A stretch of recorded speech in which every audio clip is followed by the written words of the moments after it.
这是他第一次见到传闻中的表嫂，并没有想象中的狡诈蛇蝎，反而一袭黑纱美丽优雅，并且表嫂的一颦一笑都满足了他对女人的一切幻想。果然，在随后的日子里，他被表嫂彻底攻陷，不仅倒在了他的石榴裙下，还差点成为了第3个意外死去的丈夫。而这就是英国文学史上的悬疑力作《浮生梦》，一部暗黑又多疑的寡妇密探。故事依旧发生在19世纪的英国，那时的菲利还是个孤儿，自幼被富有的堂兄养大，两人相差20多岁，情同父子，就连容貌和性格都十分相似。但表兄罗斯清心寡欲多年，一直不喜异性，硕大的庄园里连只母猫都未曾见过。而在罗斯的栽培下，菲利考上了985，可他刚学成归来，就发现罗斯得了怪病，举手投足间尽显疲态。他在将庄园托付给菲利和教父后，就不得不外出治病。之后，两人一直以书信互报近况。菲利一边熟悉着庄园事务，一边祈祷罗斯早日康复归来。教父的女儿经常跟在他的身边，含羞带怯的眼眸里是掩藏不住的情意。可惜菲利对他没有任何想法。而春天结束时，罗斯却告诉菲利自己找到了真爱，那是一个叫瑞秋的寡妇。她美丽优雅，端庄博学，简直是个不可多得的尤物。菲利十分诧异，一向不喜女人的表兄怎会突然转性？而秋天时，罗斯又告诉菲利，瑞秋答应他的求婚了。在他的口中，瑞秋是全世界最美丽善良的女人。罗斯的反常惊呆了庄园里的众人，老仆人直接断言，如此炽热的爱必将毁灭一切。果然不久之后，罗斯的画风突变，说那女人自从结婚后，就从性感尤物变成了阴狠毒舌，并且她的病情非但没有好转，还日益加重，折磨得他痛不欲生，言辞间都有被迫害之意。得知表兄有难，菲利即刻动身探望，但紧赶慢赶还是晚到了一步。等赶至堂兄所在庄园时，已然一派颓败萧瑟。律师告诉他，罗斯已经在3周前因为脑癌去世了，医生的诊断甚至是死亡证明，均不能让菲利信服。他认定是瑞秋害死了堂兄，但律师却意味深长地告诉菲利，堂兄将所有的遗产都留给了他，等菲利到25岁时便可全权支配。至于那个叫瑞秋的遗孀，不仅分文未得，还在堂兄病逝后外出散心，至今未归。想着堂兄的恩情，菲利越发憎恶这个素未谋面的表嫂。他暗自发誓，等接手庄园后，一定要亲手为堂兄报仇。然而关于那女人的一切均是传说，在外人嘴里，她富有激情与冲劲，是个妥妥的女强人。可在堂兄心中，她狡诈多变，像蛇蝎女人。而终于有一天，他从教父女儿口中得知瑞秋即将回来的消息。菲利如同打了鸡血的战士，做好了一切战斗准备，就连提前给他安排的房子都是又脏又破的储藏室。他打算极尽所能的羞辱他，为死去的堂兄报仇。可正当瑞秋回来的当天，菲利却刻意避开了见面的时刻，直到晚餐时间方才回家。一进门便到处找寻瑞秋的身影，但却从仆人口中得知他不想一同进餐。菲利有些失望，本想着可以给对方一个下马威，没想到是自己急不可耐。他暗自琢磨着，这个女人果然非同寻常。等晚饭后，他才叫人带话过来，恳请菲利去喝一杯茶。而此时，菲利的好奇已被高高挂起，俨然大过了报复之心，甚至有点迫不及待的要立刻见到这个神秘的女人。可在见到表嫂的第一眼，菲利就发现自己错了。她和自己想象中的妖娆完全不同，一身墨色长裙包裹得十分严实，并且举止端庄，面带愁容，一看就是失去至亲的可怜之人。几乎在一瞬间，菲利打消了复仇的念想，懵懂了24年的心一下子洞明。原先与教父女儿青梅竹马的暧昧情谊，不过是平淡的两小无猜，而这个一身黑衣、笑容浅浅、带着平淡而忧伤气息的女人，却符合了他的一切幻想。并且在接下来的相处中，菲利愈发觉得瑞秋不是害死哥哥的凶手。她美丽大方又得体温柔，仿佛有包容一切的力量。菲利开始相信她不是杀害表兄的凶手，甚至认为是罗斯家族的遗传病导致其患上了被迫害妄想症，所以才在信里对瑞秋大肆诋毁。而随着两人相处的越来越融洽，与日俱增的爱意也将菲利淹没。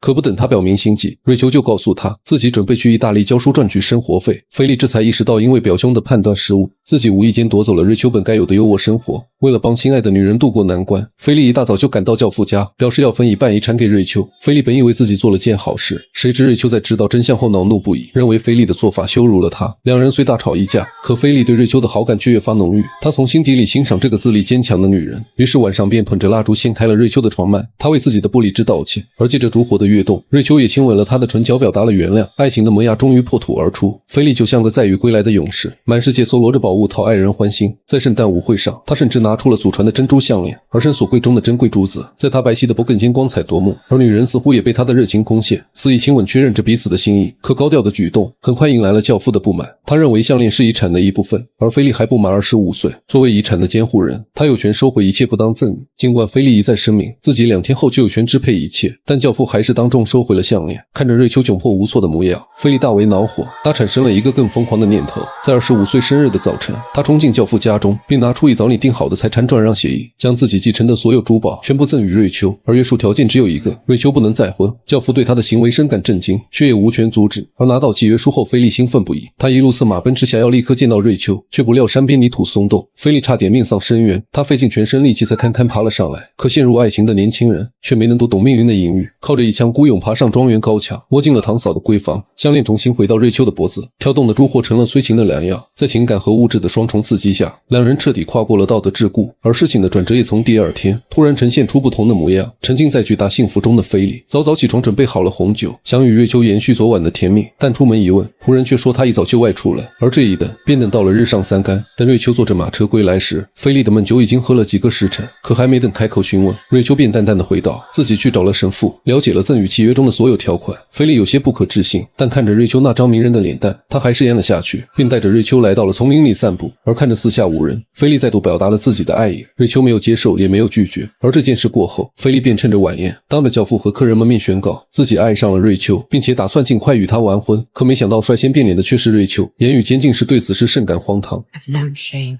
in my life. Terrible shame. But this is the worst.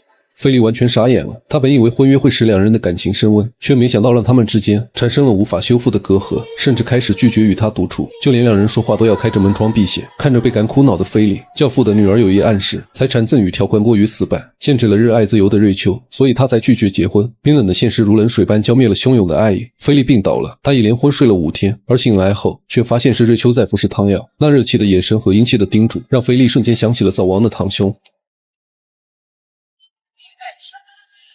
Goodness me, if I knew I would get Dr. Smalls to have a look at that. No.